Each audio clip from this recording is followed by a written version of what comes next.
ẹ má balẹ̀ ara yín jẹ́ o, ẹ má dalẹ̀ ara yín rú o. Ọlọ́run ò rán ẹnì kankan yí pé part of holiness ni pé kó má ba ọkọ tiẹ̀ tó ti fún lórúkà sùn o. Ara mọ́ṣẹ́ tó gbà nìyẹn o. And you are not just supposed to do it, you must do it well, safe. Look at Pastor Dusi. He has one of the greatest platforms. Listen, no, the outpouring. It goes all over the world. He has, and he will tell you, book your ticket free. There is nothing that is free in Freetown. My name is Olawatoyin Ogundipe. I'm a pastor. I was ordained the pastor by Bishop Olugbenro of Mountain of Solution, I think in 2010. All right, ma. Ẹ ṣeun gan ma. Mọ́mì, ẹni àti bíi 2010 lẹ́tí bẹ̀rẹ̀ sí ń ṣiṣẹ́ Olúwa ìtẹ̀dẹ̀ mentor àwọn youth. Báwo lẹ ṣe ń cope pẹ̀lú iṣẹ́ Olúwa àti personal iṣẹ́ tẹ̀ ń ṣe? Báwo lẹ ṣe ń manage méjèèjì pọ̀? Ṣe gan ni.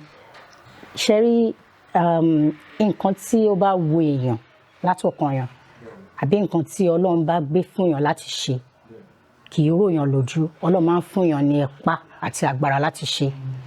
Mentoring youth, looking out for the good of others is something that comes to me naturally. Nǹkan tó jẹ́ pé máa ń wù mí náà fúnra mi náà ni. Mo dẹ̀ mọ̀ pé grace yẹn Ọlọ́run ló fún mi. So mo mọ̀ pé mo máa ṣiṣẹ́ ọ̀tọ̀ níbi ayé iṣẹ́ mi, ọ̀tọ̀ dẹ̀ níbi àwọn iṣẹ́ tí Ọlọ́run gbé sí mi lọ́wọ́. So Ọlọ́run fún mi ní grace, mo mọ̀ bí mo ṣe máa ń combine kò dẹ̀ wọ̀ mí lọ́rùn. Nǹkan tó wù mí ni mo dẹ̀ ń fi tọkàntọkàn mi ṣe. Mọ́mì, máa fẹ́ kẹ́ bá wa yànnà náà nǹkan torí àwọn èèyàn máa sọ pé Ọlọ́run pè àwọn lójú tèmi. Èmi máa ń pè ṣé Ọlọ́run ní special number tó ń pè àwọn ènìyàn sí ni. Báwo ni Ọlọ́run ṣe ń pè wọ́n gẹ́gẹ́ bí òjíṣẹ́ Ọlọ́run? Báwo ni ẹ ṣe rí ìpè yẹn mà? Mo fẹ́ kẹ́ enlight àwọn èèyàn tó ẹ máa wo nǹkan yìí mà. Ṣé rí, everybody ló ní individual experience. Let me give you an example of my own self. I can speak for myself. I remember pé nígbà kan mo travel ni. I think it was 2005.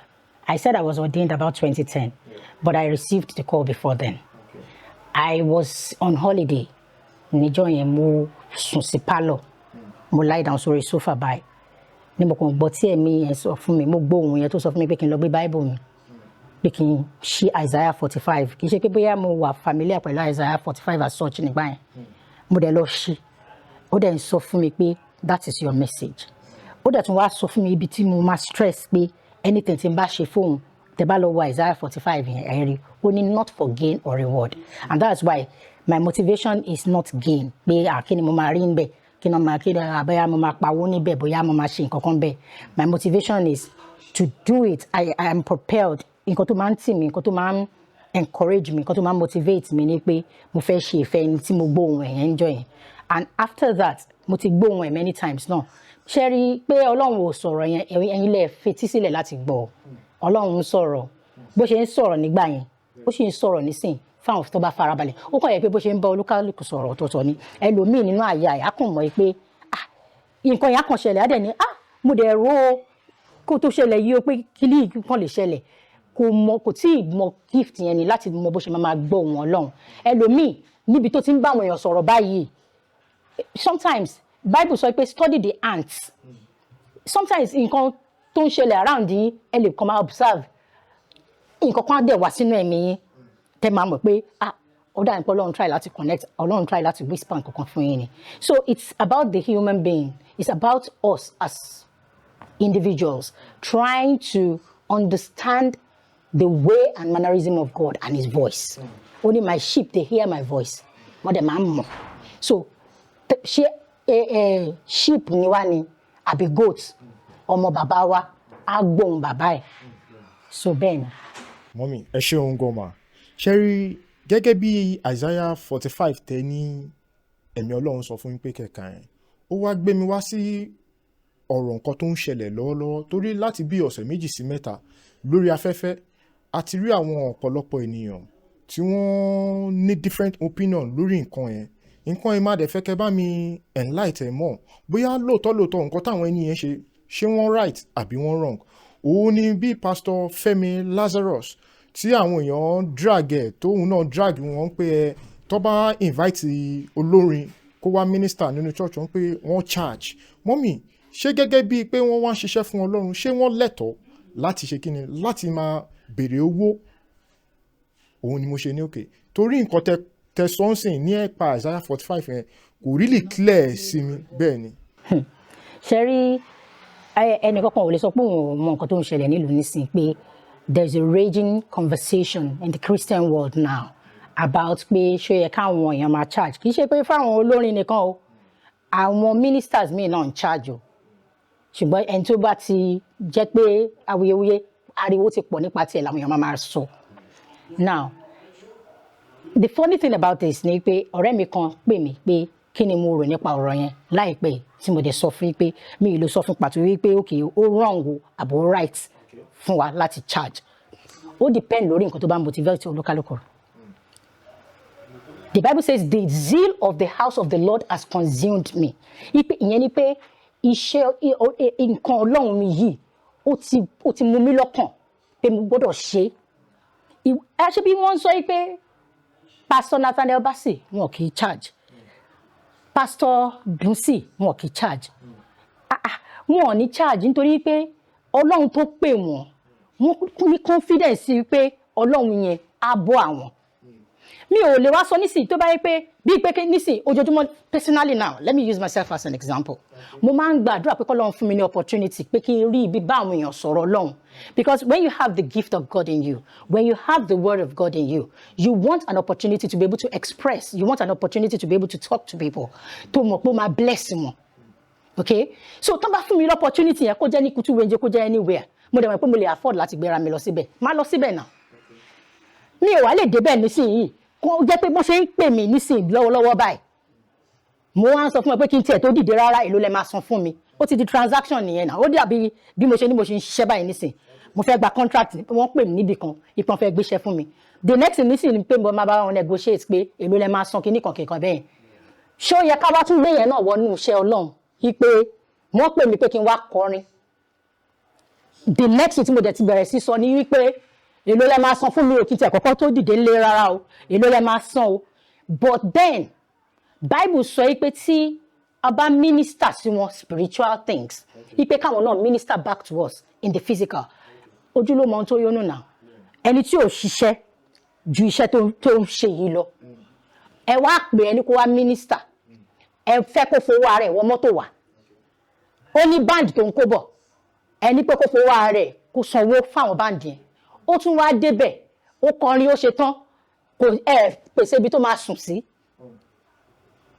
ó wá tún wá ṣe tán ó fẹ́ máa lọ ẹ sọ pé ẹ ṣe gan ni sà Ọlọ́run á máa ṣagbára dọ̀tun Ọlọ́run aṣọ yín délé ìyẹn ò dáná ìwọ náà tó ń pèèyàn bọ̀ ó tún mọ̀ pé you will be responsible for the transportation to and fro you will be responsible for their accommodation whilst they are with you you will be responsible for their feeding tó bá dẹ̀ ń lọ náà wọ́n ti minister in the spiritual ẹ̀yin náà fi nǹkan kan sínú envelope pé ẹ gbà ó tán bá fẹ́ mi lẹ́nvelope nísìnyí mo lè sọ pé mo mọ̀ pé ẹ ní need no church mo donate ẹ̀ fún ní church mo lè take it.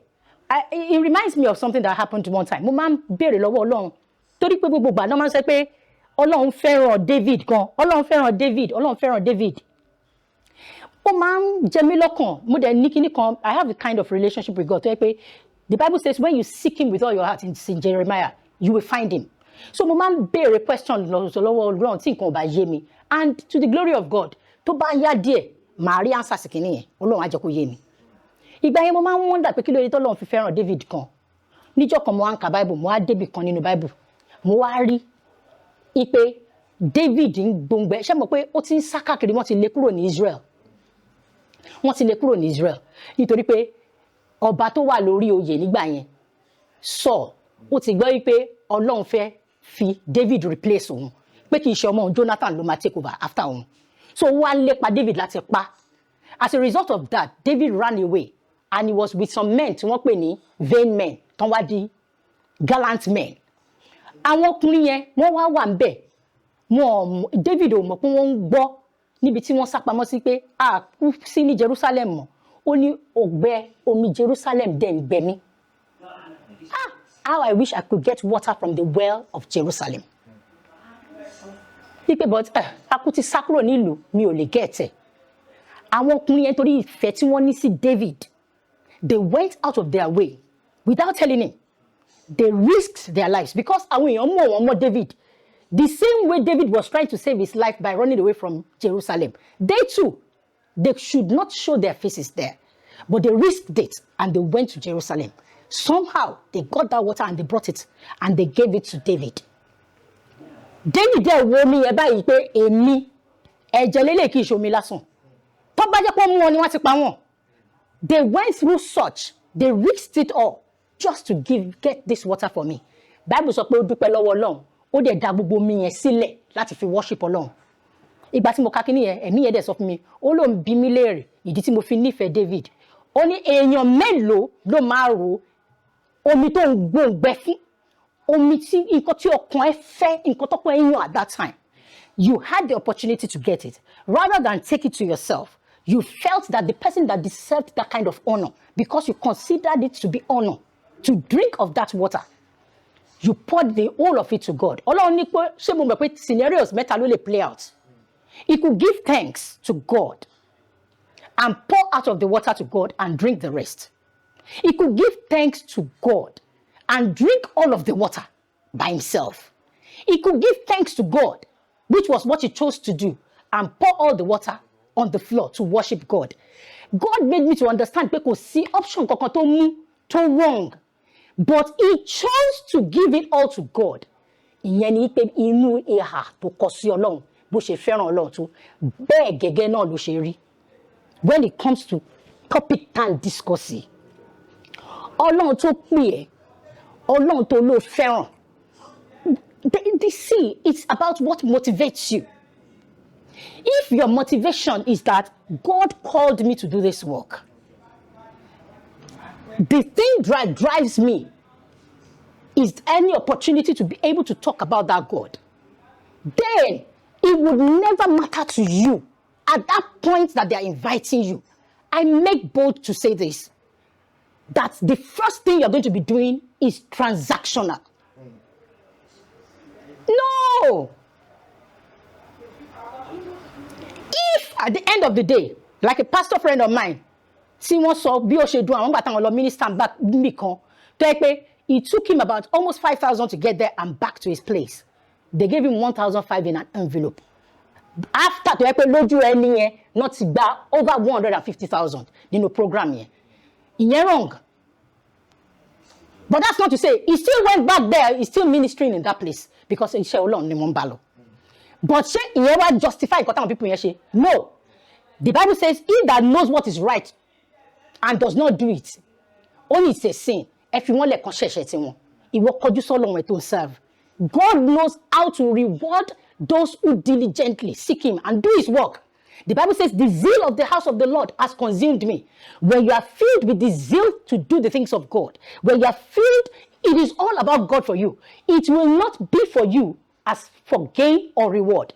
What will propel you, what will motivate you, will be the opportunity to discharge, to give out of the free gift that God has given you. The Bible says, freely will you give it. Freely should you give it. Now, these people, tí wọ́n charge yìí, grace tí wọ́n ní ni pé gbogbo èèyàn mọ̀ wọ́n. A mọ̀ pé àwọn church náà fẹ́ lo pé influence pé they are popular to get crowd to attend their program ni. But the truth of the matter is that many of them produce their work. That work is on various streaming platforms from where they're making loads of money. So, if you're making that much in terms of dollars, you know, one of the artists, see, only case by the former management saying, I don't want to mention names. When somebody brought out how much they won't make lórí streaming platforms, if God has been magnanimous to you to that extent that you are making that kind of money, how many people are making that kind of money in this country or anywhere in the world for that matter? So, $10,000, did you see when you are making way more than that on a daily from work that you have even done in many years? Ọlọ́run yẹn tó fún ẹ ní gift yẹn ló lè mójú sẹ́gbẹ̀ẹ́ ló lè mójú kúrò. Yorùbá gan sọ pé àgbàlagbà tí ò bá lá mójú kúrò ló máa tẹ́ ni. And that is why many of them ò bá ṣọ́ra ara di àìtẹ́. But ibi tí mo fẹ́ parí ọ̀rọ̀ yẹn sí ni pé kì í ṣe gbogbo ìgbà téèyàn bá right náà lèèyàn máa ń sọ̀rọ̀. Even though the ẹni tí wọ́n sọ pé ṣe báwọn yìí náà ní school ṣe bẹ́ẹ̀ ń charge owó administrative costs ní school ó yàtọ̀ sí pé kó wá síbi kòkò wá kọrin náà. Okay, tó bá ń kọ́ àwọn band ẹ̀ bọ̀, I am saying it now categorically. It would be wrong for any church to expect you to come and then come with people as well and not pay your way down to that place and back. And not make sure you're comfortable in that place whilst you're there. And not make sure to pay but don't let it be far from you that you're the one that is going to be negotiating or speaking out terms and conditions. Is it a business? So, what is source for the good is also source for the gander. And one men of God, not a banshee way. Little wonder. Can't you see the signs of God's blessing? At least I'm what I'm on. Pastor Nathaniel, Hallelujah Challenge is one of the biggest platforms. Like here, listen, then you continue minister. Why will God? The Bible says the ones that honor me, I will honor them. He has honored God now. God has honored him back, and he will continue to honor him. Look at Pastor Ducey. He has one of the greatest platforms. Listen, no, the outpouring. It goes all over the world. He has, and he will tell you, book your ticket free. There is nothing that is free in Freetown. If something is free, some people are paying for it. Yeah. Some people have stood behind him as sponsors. There's something they saw in him. Yes. If the Bible says, seek ye first the kingdom of God, every other thing will be added. If your focus is that every other thing, so let us know, but with all due respect to our Muslim brothers and sisters, like Tebaka news, Tobani, wọ́n gbé ẹnìkan bì kan, wọ́n ní bóyá Alhaji kìíní kan, wọ́n ní bóyá kìíní kan. But pẹ̀lú mélòó lẹ máa rí wọn tán máa bọ́ sínú microphone, tán máa lọ gbé ẹ̀sìn ara wọn síta. Our Christians, no, we need to learn something. Taba need láti bára wa wí. You don't wash your dirty linen outside. Ultimately, we have a gospel to propagate.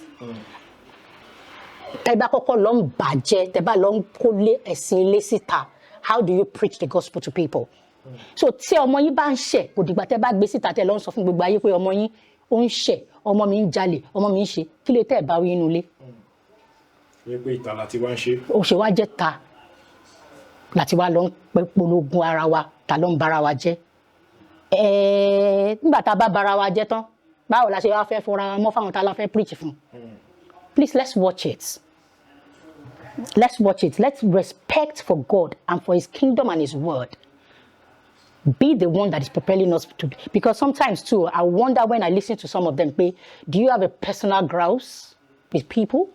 What is motivating you to go on this spree of condemning people and bringing out all of this at this time? Let us be sure that it is God that is leading us anything we do. Because alone will go well. That's my take about it. Thank you very much, ma. So to the next question, ma. There is a prophetess that came out while she said that a lot of women, most especially women, pretend as if they don't like sex.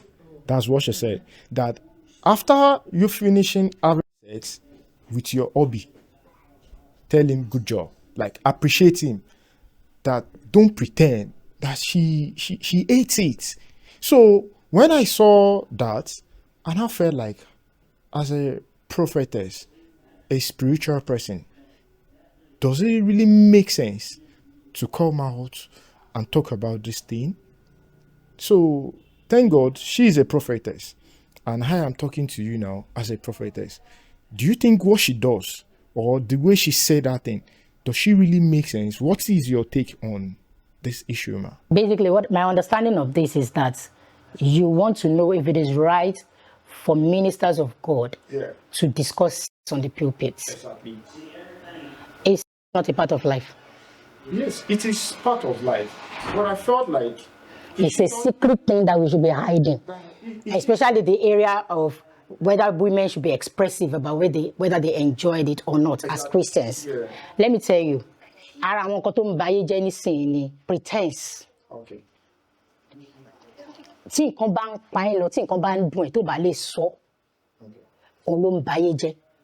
Especially in the Christian world, I'm sorry to say. The Bible says he will give that which pertains to life and godliness, meaning that there are two parts to a human being. There is the life part and there is the godliness part, which is the spiritual part. The Bible says, having done all, stand. Ìyẹn ni pé ìtò máa lè ṣe fún rẹ wàá ṣe wàá fi yòókù lẹ̀ fọ́lọ́run. Kíni yẹn bẹ̀rẹ̀ láti bí there's a place I'm going. Ó bẹ̀rẹ̀ láti bí choice of marital partner, your married partner, ẹni tí mo fẹ́ fẹ́. Little wonder nísìnyí pé dàbí pé marriages ní problem. Èyí tí ń sọ fáwọn èèyàn nísìnyí pé ìgbà kan bọ̀ a ṣe máa padà síbi ta fi sílẹ̀ yẹn. Nígbà táwa wà ní secondary school tán kọ́ wa ní Yorùbá, wọ́n ní tí wọ́n bá fẹ́ fẹ́ èèyàn, wọ́n á kọ́kọ́ lọ ṣe background check lórí ẹni yẹn náà pé ṣé wọ́n máa ń ya wèrè ilé wọn, ṣé wọ́n máa ń ṣe báyìí, ṣé wọ́n ní kinní kan, ṣé wọ́n ní kinní kan. Ṣùgbọ́n nísìnyí téèyàn bá ti shake bọ́m̀bọ́m tó ti ṣí cleavage síta lórí internet, wọ́n ti wà in love nìyẹn, wọ́n ti ń wà nìyẹn. I know there's a particular girl tó máa ń ṣèdí lórí TikTok ṣe pé gbogbo wọn wá ní hey díẹ̀ yìí gan pàápàá.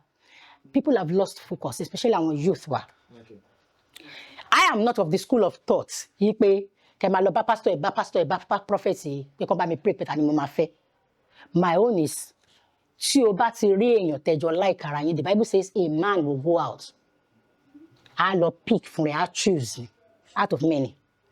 Tó bá ti rẹ́ni tó like, tó dẹ̀ mọ̀ pé léèrè ló wá, tó dẹ̀ like ẹ̀ náà, tẹ̀ ti jọ agree láàrin ara yín. As long as tí blood group yín kò bá ṣe pé kò bára wọn mu, ẹ máa fẹ́ra yín lọ. Because Bible sọ fẹ́mi pé love covers multitude of sin. Tó bá lọ ní pé nítorí pé prophet kan sọ pé ni yìí ló right fún ẹ ló ṣe fẹ́. Love tó fẹ́ cover sin wa, because sin máa pọ̀. We are human. We will offend each other in the course of the marriage. We will make mistakes from time to time. It is the love you have for each other ló máa jẹ́ kó lè overlook shortcomings ẹni yẹn. But if ab initio there is no love, ó dà kí ló fẹ́ cover? Kí ló fẹ́ cover?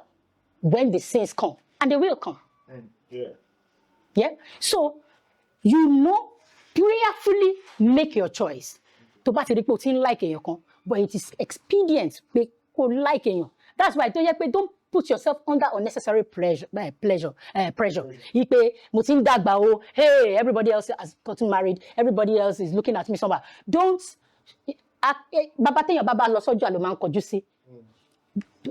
Any other thing, face your focus. Focus on your focus. Any other thing is distraction. Exactly. Don't be distracted. Because tó bá ṣẹlẹ̀ tán nísìnyí tó bá ti gba ìjà rice tán tó bá ti wáṣọ ẹbí tán, olúkálùkù á lọ lé wọn, ìwọ nìkan ló kù máa kù ńbẹ̀. Kí ni mo wá fẹ́ mú jáde nínú yẹn? Ẹni pé ṣé ó yẹ kán ṣe pé àwọn like àbípọ̀n nǹkan tó yẹ pé Ọlọ́run ló dá. As long as tó bá ti ṣe nǹkan tí Ọlọ́run wà against ni adultery, fornication, that is premarital sex, or after you are married to a particular person, you going out to go and have sex with another person. Now, what is wrong? Nínú kí ìwọ àtọkọ ẹ kẹjọ enjoy ara yín. Because àìmọye àwọn tán pè ní pastors tí mo mọ̀ nísìn. Tán wà ń tà ń bẹ̀ yẹn o. Tẹ́ pé àwọn mọ́mì ti ṣe mọ́mì jí o. Wọ́n ti wọ scarf, wọ́n ti wọ gbogbo kinní. Wọ́n ti wá ṣe pé ṣé bá ti bímọ. Ikú ẹ̀dà. Tí ilé ẹ bá dàrú wọ́n ló fọwọ́ ara ẹ ló fi dalé ara ẹ rú. I will not justify bad behavior. Such men in such marriages, what they're supposed to do. But many of them will tell you now, pé àwọn tí bá sọ̀rọ̀ kò gbọ́. Ẹ má balẹ̀ ara yín jẹ́ o. Ẹ má dalẹ̀ ara yín rú o. Ọlọ́run ò rán ẹnì kankan yí pé part of holiness ni pé kó má ba ọkàn tiẹ̀ tó ti fún lórúkà sùn o. Ara wọn ṣẹ́ tó gbà nìyẹn o. And you are not just supposed to do it, you must do it well, safe. Do it well, ni, so that daddy will be satisfied. And once daddy is being satisfied, daddy should watch out that mommy too is satisfied. What you should get out of sharing mentality, no, ó máa ń jẹ́ káwọn èèyàn, ó máa ń jẹ́ káwọn èèyàn máa ṣe mistake pé kán bá ti gbé àwọn kinní kan sọ́kàn. Èmi náà ti gbé sọ́kàn rí bẹ́ẹ̀ yẹn náà o, tó ti cost me many things in my life. But with the benefit of hindsight and learning and experience, just like Bible sọ pé experience ó máa add knowledge ni. Mo ti learn many things, and that's why I counsel people, I advise people, I will tell you the truth in the Lord and experience by learning. Yí pé first get it into your head, first and foremost, that it is not a sin for you to have sex with your husband, your partner. Okay. And whatever is worth doing well, àwọn òyìnbó sọ fún mi pé it's worth doing, whatever is worth doing at all, wọ́n sọ pé it's worth doing well. So learn that as you are preparing food, abẹ́ mọ̀ pé àwọn tí wọ́n tẹ̀ tẹ́ bá ráwọn míì tán bá ń kanra kiri torí pé they are only cranky torí pé they are not satisfied in the other room ni o.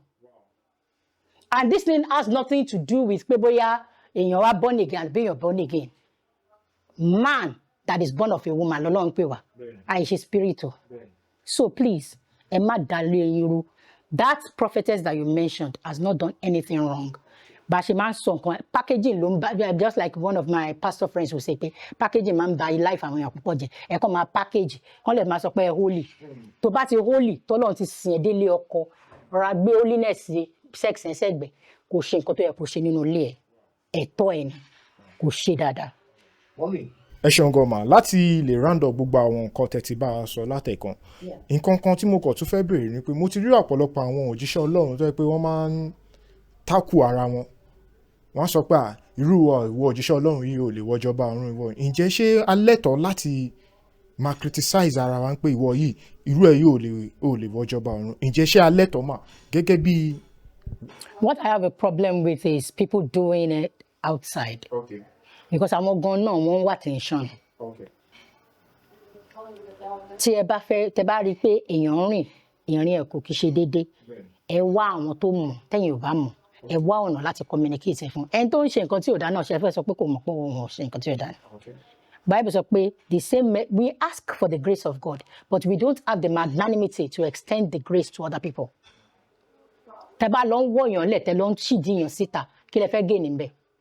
But Sherry, Bible tún wá sọ ó ní ká má take grace yẹn for granted o. Ipe nítorí pé àwọn kan sọ pé grace covers all. Grace ò cover kẹ́kọ̀ọ́ máa lọ kò fún yín ní leeway kẹ́kọ̀ọ́ máa lọ ṣe bó ṣe. To whom much is given, much is expected. Don't lead the sheep into sin. Sheep náà káwọn náà lọ gbé Bible sọ pé àwọn tó bá kọ́ ẹ tán ìwọ náà lọ gbé Bible rẹ kó kà.